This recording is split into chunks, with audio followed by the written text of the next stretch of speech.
I'm not in my usual filming location today, and that's because I'm currently in a government quarantine facility in South Korea. Instagram, Twitch, if you want to come and say hello, follow me over there. YDYB, my sustainable and ethical clothing brand, if you want to support a sustainable brand. Links down below. I'm currently in a government quarantine facility in South Korea.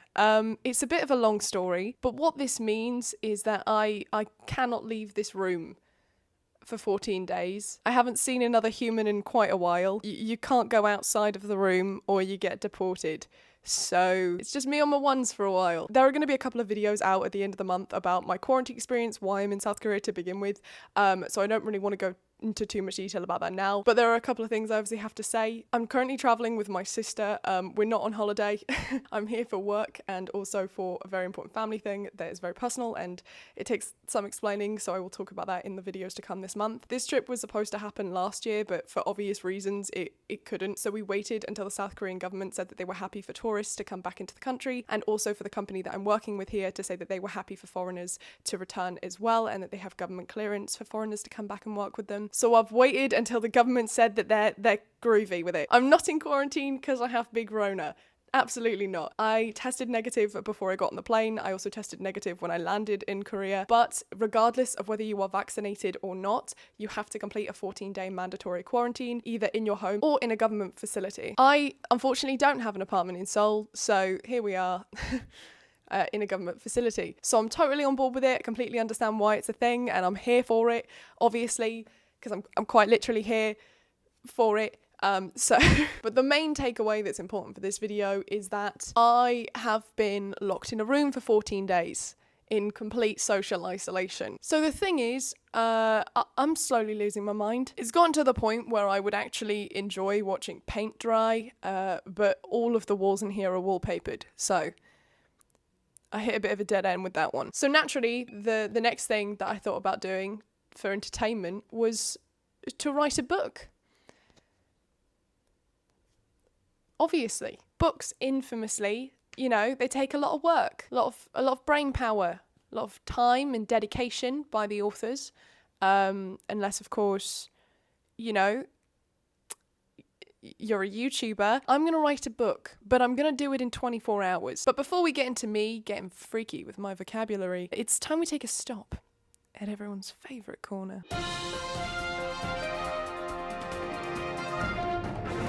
Welcome to the Integration Corner. A recent independent study conducted by my mum actually concluded that this is everyone's favourite corner. Now you may be like, yes, Eleanor, this is in fact my favourite corner, but who is it that we're talking about in the corner today? And let me put you out of your misery. Let me tell you right now, it's a friend of the channel. It's a good pal, a buddy, a comfort to be around, and a comfort to be inside of your ears. It's Raycon. And rumour has it, because me and Raycon are so tight, because we're besties, BFFs for life, you can go to buyraycon.com/Ellbat and get 15% off your order. Now, the Raycon Everyday Earbuds, I'm a big fan, have been, will always be, and you want to know why? Because they fit inside of your damn ear. He's inside. He's not lurking on the outside, is he? No, he's inside me. And that's what I like to see. I just find that this is so much more comfortable. It's so much more convenient. It doesn't irritate your ear, especially if you're like me and you like to listen to music or podcasts in bed, for example. If you lie on your side, you haven't got something down here just yamming into you. It's just sleek, cozy Raycon comfort. And they come with a bunch of different size gel tips so that you can find the perfect fit for your in-ear comfort. And that's because, unlike your high school boyfriend, Raycon care about more than just what's on the outside of your ear. In my last video, I attempted to run a marathon with no training, and you may have noticed that throughout the entire video, the earbuds that I wear are my Raycons. They have 32 hours of battery life, which I really needed because I wasn't sure how long it was going to take me to run the marathon. So 32 hours was worst case scenario, but at least I had it if I needed it. I use my Raycons near enough every day. They are honestly incredible. They start at half the price of other premium audio brands, and to be honest, they sound just as good. So if you fancy giving yourself a little treat, giving yourself an audio upgrade, as it were, go to buyraycon.com/Ellbat to get 15% off your order. Thank you so much, Raycon. I fancy you. but in like a totally platonic way. I figured that the best way to start on this journey would be to work out what it was I wanted to write. Writing a full novel of like 50,000 to 100,000 words was... I'm not even going to say ambitious, because I don't even know 50,000 words, so I'm going to go with the word impossible. So what I decided to do instead was try and break down whether I could write a short story of, around 10,000 words, or a poetry book of, maybe 50 poems. Problem is, I don't have an ounce of creativity in my body at the moment. I think it's been sucked out of me by the lack of human interaction that I've had recently. So I figured that it would make most sense to try and get an AI to auto-generate a plot for me, but I got confused and I ended up clicking on a generator that didn't just give you a plot, it wrote a whole story. So... The only problem is with writing a book as opposed to a poetry book, I don't have any ideas for a book. I am creatively empty. So I wonder if we could... Okay, so there are book idea generators on the internet. I can't believe that's a thing. I mean, I can, obviously. I mean, everything exists on the internet. I'm gonna use the first one, which is plotgenerator.org.uk. I think we should go for short story, because if we write a book, it's going to be short. Oh, they give you a title too. Name after the protagonist, named after the secondary character. I can't even read secondary, so it's somewhat alarming. We want it to be emotional, violent, or financial. Ah yes, the only type of conflicts that exist. To be fair, maybe those are the only kind of conflicts that exist. For resolution, our options are happy, sad, or violent. Should we do it a twist and leave the reader feeling unfulfilled? Books should be a safe place where everything works out well, but sometimes they don't. So maybe I should do that. Maybe I should subvert expectations and have a sad ending. I hate books like that. I have to choose the name for my protagonist. Okay, let's click suggest. Okay. The name that they've suggested for my protagonist is Suzanne Sparkle. I'm gonna have to change the whole story now. It can't be an emotional drama with a sad ending and the protagonist is called Suzanne Sparkle. The generator then asked me 101 questions about the plot, the theme, different adjectives that I liked, but I thought it would be a lot more fun if I clicked suggest on all of these and had them randomly generated. Beautiful. Oh wait, it writes you the story. It's kind of plagiarism, but that's okay. Okay, Loki, this I think we might need to come up with another plan, because the name of the short story that this is written for me is called Two Predatory Uncles Gyrating to the Beat. How did this happen? How did we get here? I mean, if I was gonna write a book, I think I would like it to be called Two Predatory Uncles Gyrating to the Beat. It's got a ring to it, you know what I mean? Just have a skim through of this. The wind blew like gyrating monkeys, making Suzanne afraid. What does that mean?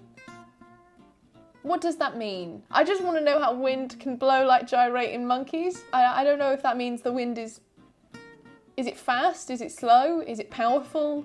Is it weak? I mean, I've never seen a monkey gyrate, so it's a very niche comparison. Tony gazed with the affection of 3,305 giving brawny bears. He said in hushed tones, I love you, and I want internet access. Me to my mum when I was grounded and I wanted my electronics back. Suzanne studied Tony's dirty abs and feathery warts. Eventually she took a deep breath. I'm sorry, began Suzanne in apologetic tones, but I don't feel the same way. They looked at each other with angry feelings, like two graceful good gerbils partying at a very stingy Halloween party, which had R&B music playing in the background and two predatory uncles gyrating to the beat. What does this mean? Suzanne could actually hear Tony's emotions shatter into 5,142 pieces. Then the sweet monster hurried into the distance. Not even a cup of tea would calm Suzanne's nerves tonight. The end. moving. I mean, I have goosebumps. After my rather unsuccessful adventures, shall we say, with two predatory uncles gyrating to the beat, I decided that maybe we should lean more towards bad poetry. And I seem to have this pattern of behaviour where I consistently overestimate my abilities whilst simultaneously massively underestimating the difficulty of the task. Right.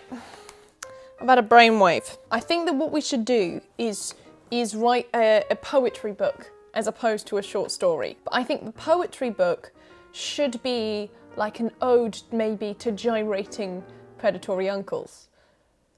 I'm kidding, that was a terrible idea. Why did no one tell me writing a book is hard? I'm gonna eat a wafer and contemplate. There is literally like a cafe, a really nice cafe, a swimming pool and a small park right outside my window. And there's just loads of people really happily just getting on with life. I'm bitter, very bitter. Okay, idea. What if I do a poetry book that has a couple of short stories in that is called Quarantine, right? But get this, here's the twist. In brackets after that, it says, except you pronounce it like Valentine. So the book is called Quarantine, as in like, will you be my quarantine? Valentine. Quarantine?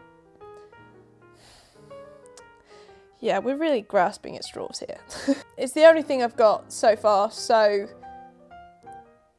I feel like that's what we should go with. So because it's an ode to you being, you know, my companion through this time, I think the first poem should be an ode to you, you know? So, mystery human, behind the lens.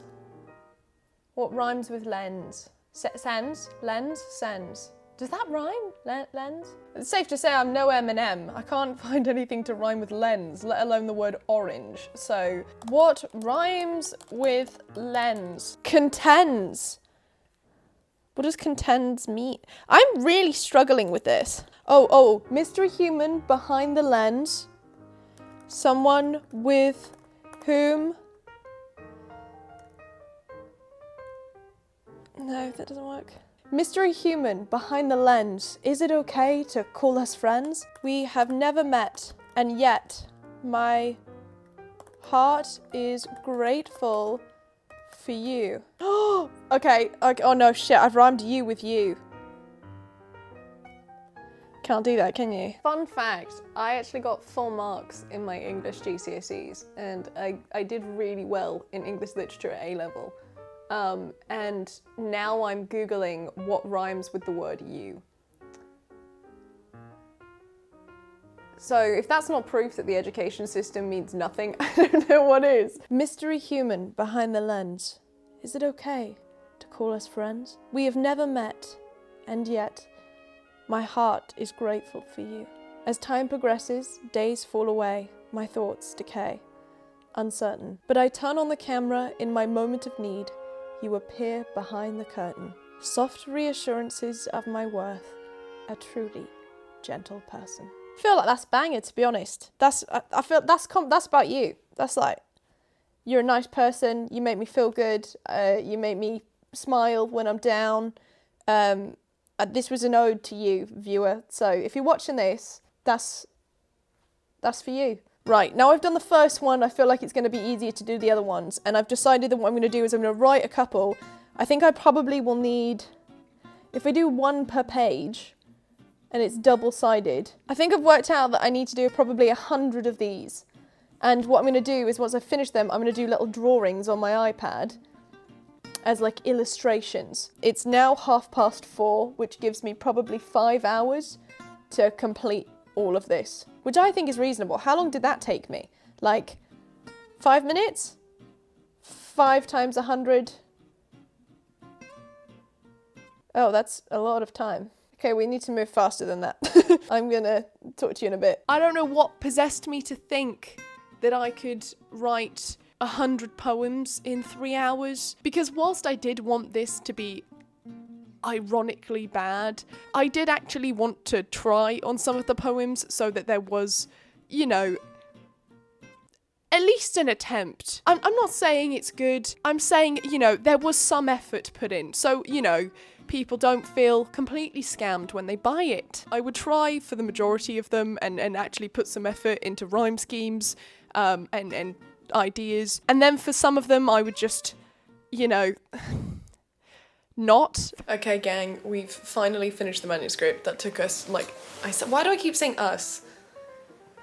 There is no us. I'm gonna draw some pictures, put them on the manuscript, and then upload it, and then hopefully we will be good to go. This has taken me a lot longer than I thought it would. I don't know why I thought, like, publishing a book would be easy. I